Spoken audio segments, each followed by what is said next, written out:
Hi hello ನಮಸ್ತೆ, ನಾನು ನಿಮ್ಮ ಗೀತಾ ಸಂತೋಷ್.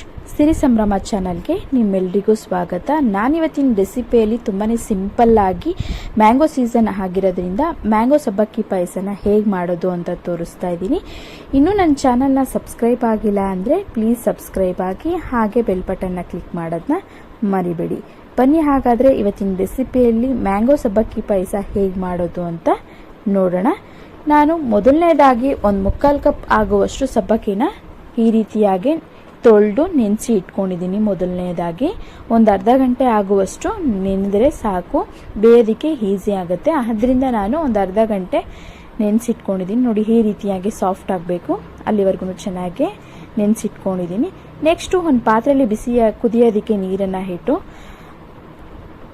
ಸಬ್ಬಕ್ಕಿನ ಸೇರಿಸ್ತಾ ಇದ್ದೀನಿ. ನೆನೆಸಿಟ್ಕೊಂಡಿರುವಂಥ ಸಬ್ಬಕ್ಕಿನ ಸೇರಿಸಿ ಒಂದು 10 ನಿಮಿಷಗಳ ಕಾಲ ಬೇಯಿಸ್ಕೊಂಡ್ರೆ ಸಾಕು, ಜಾಸ್ತಿ ಬೇಯಿಸೋ ಅವಶ್ಯಕತೆ ಇರಲ್ಲ.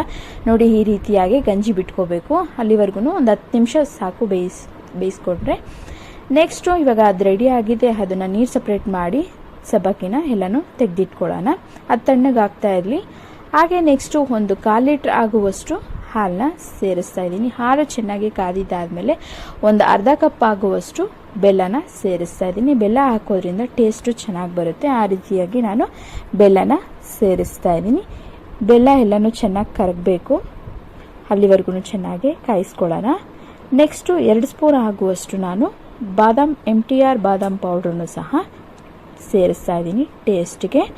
ಹಾಗೆ ನೆಕ್ಸ್ಟು ತಣ್ಣಗಾಕಿಟ್ಟಿದ್ವಲ್ಲ ಸಬ್ಬಕ್ಕಿನ ಸೇರಿಸೋಣ.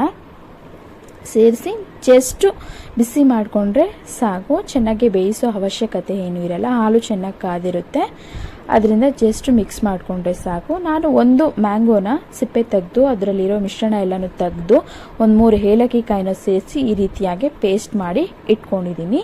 ಹಾಲು ಚೆನ್ನಾಗಿ ಕಾದಿದ್ದಾದಮೇಲೆ ಆಫ್ ಮಾಡಿ ಹಾಲು ತಣ್ಣಗಾದ್ಮೇಲೆ ಸೇರಿಸ್ಬೇಕು ಮ್ಯಾಂಗೋ ಪೇಸ್ಟನ್ನ.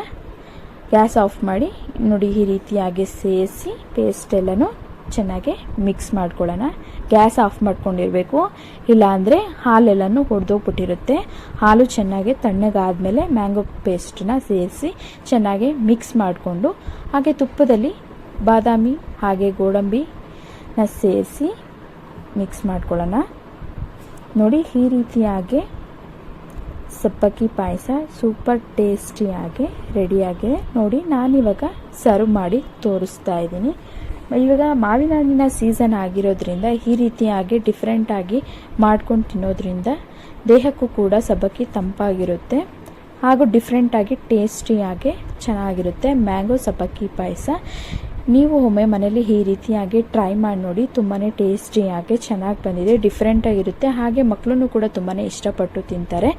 ಇನ್ನಷ್ಟು ವಿಡಿಯೋಗಳಿಗಾಗಿ ನನ್ನ ಚಾನಲ್ನ ಸಬ್ಸ್ಕ್ರೈಬ್ ಆಗಿಲ್ಲ ಅಂದರೆ ಪ್ಲೀಸ್ ಸಬ್ಸ್ಕ್ರೈಬ್ ಆಗಿ, ಹಾಗೆ ಬೆಲ್ ಬಟನ್ನ ಕ್ಲಿಕ್ ಮಾಡೋದನ್ನ ಮರಿಬೇಡಿ. Thank you.